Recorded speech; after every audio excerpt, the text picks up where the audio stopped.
Hey guys, Tim here with Two Feather Survival. Coming up on today's episode of Two Feather Survival, I want to talk to you briefly about my Scout arrowheads, how they can be utilized, how easily they can be stored and packed away, and it's something that you really should consider keeping within your kit because they are so small and they have so many purposes. You just need to get creative with what it is that you're trying to do. Stay with me.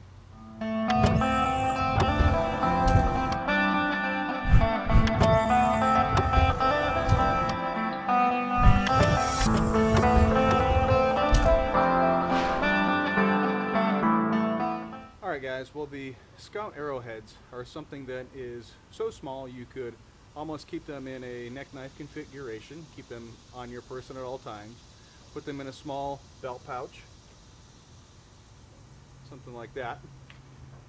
Or I could also intertwine them within a bit of paracord, and something that I have found, which I'll probably talk a bit more in depth on a different episode, but if you watch Cody Lundeen, he says, yeah, everybody carries the survival straps, survival bands, whatever you want to call them. There's some really cool ones out there right now. Some guys are really thinking outside the box with these things.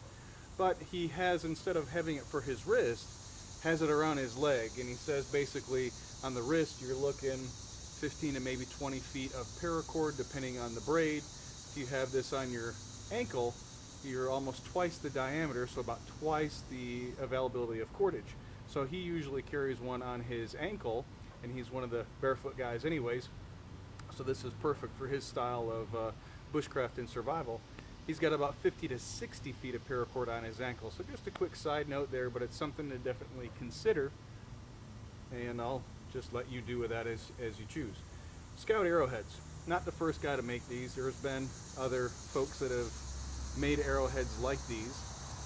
SE comes to mind, there's several others out there. Is what I did is I took it a little bit further, and I have made a larger arrowhead, and I'll push in here for a tighter shot in just a second. So I've made a larger arrowhead and also a smaller, more of a small game style arrowhead. Why is it important to have something like this in your kit, in your survival kit? And when I say survival kit, I mean something that is currently on your person, not stored in a backpack. That way if we lose a backpack, dump a canoe, or anything like that, I still have these basic survival items with me. Flint knapping is not an easy skill to learn. There's many different ways to do it. I can use natural flint, I can use porcelain from a broken toilet, I can use glass from a broken glass bottle. But I have to understand how to do that, how about to go about making those edges and making those breaks with a bopper or a pressure flaker, or whatever type of knapping that you're looking to do. At any rate, that is not an easy skill to do. Plus, if we're also then trying to create arrow shafts and a bow from naturally sourced materials, you see the amount of time that gets involved in that real quick. Not an easy thing to do. Something like this, I've got a secondary blade or even third blade option already within my kit, or intertwined within paracord, or however it is that you choose to carry these, but they're already on my person.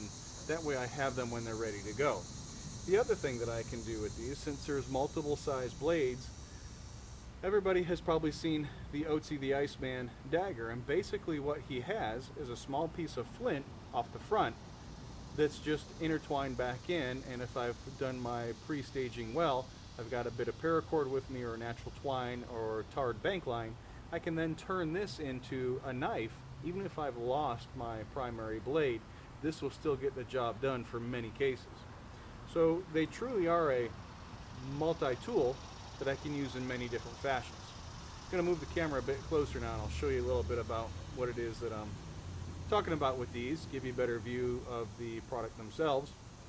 These are actually, I can sell them individually, but I do give you a break if I sell them all together.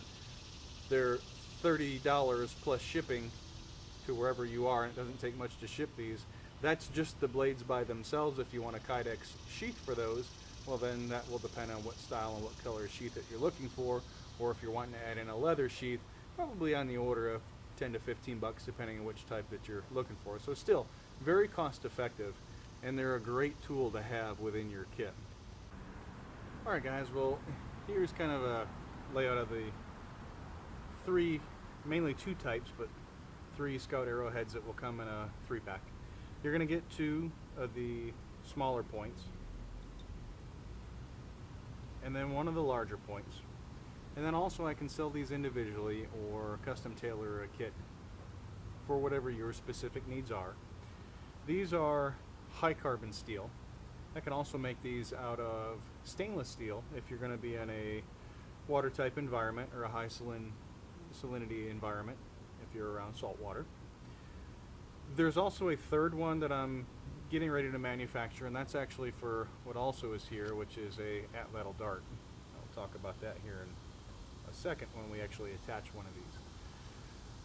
So the other one will be scalloped edges along the back and a bit longer point, just so you've got some more weight with the atlatl dart. But the large arrowhead right now tends to work very well for the atlatl dart that's got enough weight to really carry it through.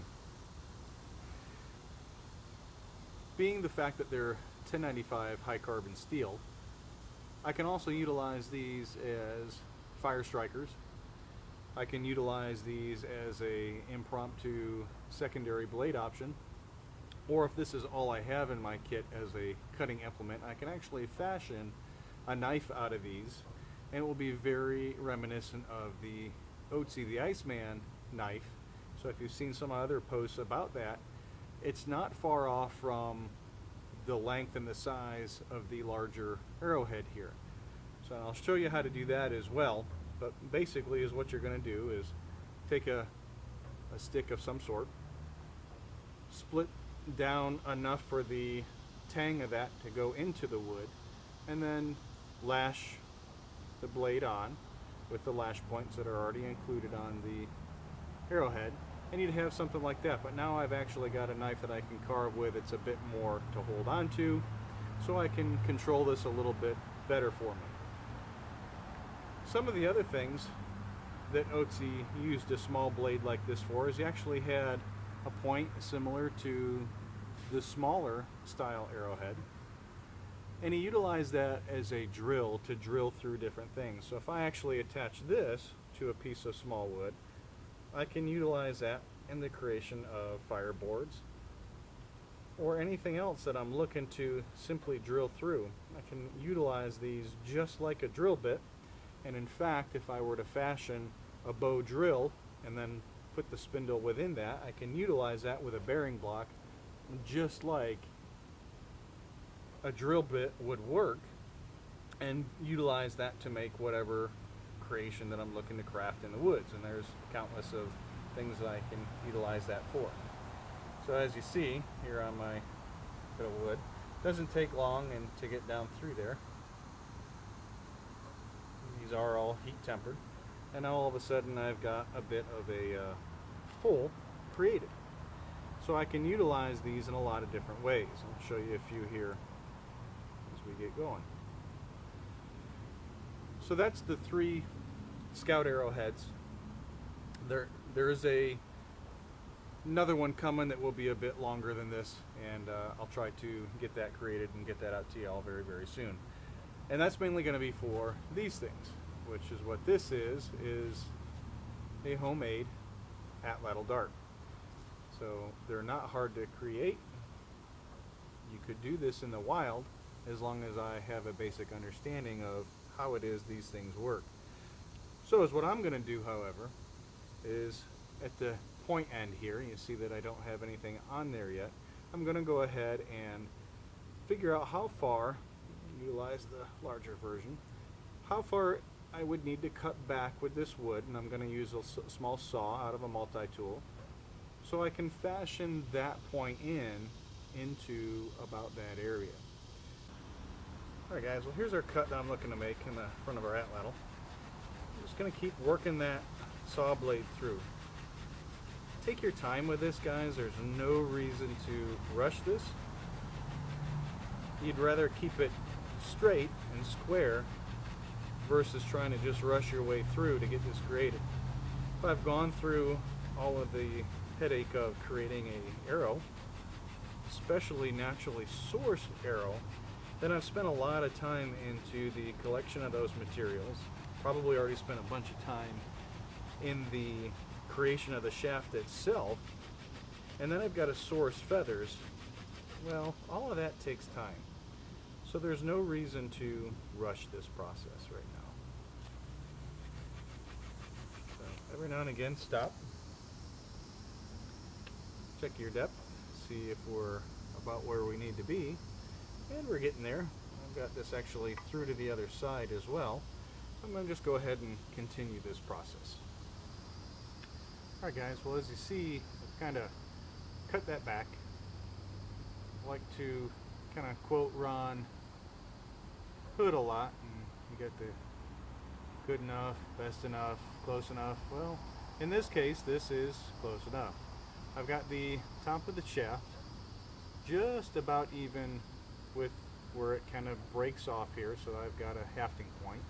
You notice here too that these are divoted back and there's a hole here as well, so I can actually pull all this down and then bind this back to the arrow shaft. Now if I've got something in my kit like pine pitch sticks or hot glue even, or if I've got already in my kit something like arrow shaft glue that you can hot melt just with a lighter so I can make field repairs, well then I can haft this in real strong. I could also utilize things like duct tape. You should be carrying some Gorilla Tape in your kit anyways. It's a good all-around tool to have. So that gives you kind of an idea what this looks like. Alright gang, well one part of the equation that we need to spend some time in discussing with this project that we've been working on is this. This is some bank line. I believe this is about a number 32. It's a multi-braid cord, so I can utilize this in a couple different manners. But the thing that I want you to consider is all of this stuff does take space in a pack, and like I said, you should try to keep some of this in a small kit like the belt kit that I showed you earlier in this video on your hip, so I can keep a small hank of this cordage on my hip. But if I've got my whole kit with me, the cool thing about this is I've got a space in there, and inside that space I'm going to store everything that I need to go about creating what we're working on today, which is arrow shafts. So in that space I've got some additional arrow points. I've got some of the high strength hot glue and a lighter. So now I have everything that I need to create this without having to go out and source anything else. If I was going to do a more natural take of this, the other thing that I would source would have to be pine pitch and make a campfire to make a pine pitch type glue. If I don't have that, these are the next best thing. So that's what I want to talk about right now. So our next step here with our arrow shaft production is simply that. So now that I've got this all knocked back, I want to heat up a little bit of that glue. I'm going to put that there at the tip of this and press this arrow point back into the rest of the shaft, and then make sure that it's as near to straight as I can get it. So I want something that ultimately is going to look like that. But the purpose of that glue is to help with the hafting of this point back to the shaft of the arrow. So to do that, so all I'm going to do is heat up a little bit of this glue and simply just use my ready fire tool here. Heat up a little bit of this. I'm going to put that back into the shaft so I have glue that will help in the holding of the arrow point while I then utilize cordage and get it the rest of the way in. So it doesn't take long to heat that up. Put some of that there on the side, get some on this side. I'll set both of these aside for a minute, don't need that anymore. And before this starts to really cool, I want to bring this arrow point back home in that shaft.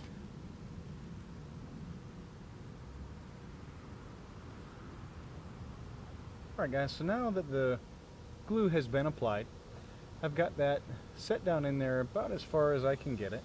The next thing I want to check, and I want to sight down the length of the arrow shaft and make sure that that point here is just about as center as I can get with that. once I'm confident that I have all that, well, then I'm really ready to get started with the next part of the project. Next part of this project is making sure that we've got a good transition between the arrow and the rest of the shaft. You see here right now, we've got a bit of a stop point here. So if this started to slide into an animal, it would actually stop here and I can splinter off the rest of the shaft, which will cause the arrow to fail. So what I want to do is I simply want to turn this around so I can get a little bit better angle on this. I simply want to start carving this down and make sure that that transition to that point has got a nice transition to it. So what I mean by that is I want to get that down to just about even as I can get with the steel of the arrow point where it meets the arrow shaft. So I'm just going to carve that back a little bit and make sure that I've got a good transition line there. Utilizing the hot glue as a bonding material is going to help keep that positioned in and keep that tight. Now, although I've said use hot glue, have it in your kit, it's got many multi-uses to it. Pine pitch glue is also something that is incredibly effective. If you understand how to source that and how to make that material, as soon as you get a decent camp established, you really should make yourself some pine pitch sticks and keep that either at your camp or throw it into your backpack. Once you've made them, they kind of set up strong and they're not going to make a mess. They're not going to be a sticky mess like most people tend to think. They're actually something that's very good to have in your kit. Alright guys, so now that I've got the arrowhead mounted into the shaft and our shaft is not back, I've trimmed off the face of that so it's just about flush with the arrow.